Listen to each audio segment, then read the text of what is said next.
Distance ಪರ್ಬಲ್ಲ speed into time. ಒಂದು train length 140 ಐತಿ, ಒಂದ್ರದ್ದು 210 ಮೀಟ್ರ್ ಐತಿ. ಒಂದು ಟ್ರೈನಿನ ಸ್ಪೀಡ್ 80 km/h ಐತಿ, ಇನ್ನೊಂದ್ರದ್ದು 150 km/h ಐತಿ. ಟೈಮ್ ಕೇಳ್ಯಾರ. ಇವನ್ನ ಮೀಟ್ರ್ನಾಗ ಅದಾವ. ಇವು 100 ಲೆಂತ್ ಅವನ್ನ ಕಿಲೋಮೀಟ್ರಿಗೆ ಕನ್ವರ್ಟ್ ಮಾಡ್ಕೊಂಡು ಹೋಗ್ಬೇಕು. 0.140 ಆಕತಿ, 0.210 ಆಕತಿ. ಸ್ಪೀಡ್ ಅಂತೂ km/hನಾಗ ಅದಾವು. ಎರಡೂ ಕೂಡಿಸಿ ಹೋಗ್ಬೇಕು. ಎಷ್ಟಾಗತ್ತೆ? 0.35 ಆಕತಿ.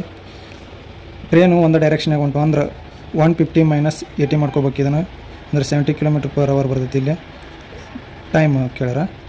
0.35 / 70 ಇಂಟು ಟೈಮ್ 7 10 7 5 ಅಂದರೆ ಇದು ಎಷ್ಟಾಗುತ್ತೆ? 0.005 ಟಿ. ಇದು ಅವರ್ನಾಗ ಐತಿ. ಇದು ಮಿನಿಟ್ನಾಗ ಕೇಳ್ಯಾರ. 1 ಅವರಿಗೆ 60 ಮಿನಿಟ್. ನಮಗಿರೋದು 0.005 ಇಂಟು 60 ಅಂದ್ರೆ 0.03 ಮಿನಿಟ್ನಾಗ ಹೋದಿದ್ದು ಟ್ರೈನ್ ಅದನ್ನು ಕ್ರಾಸ್ ಮಾಡ್ತೈತಿ.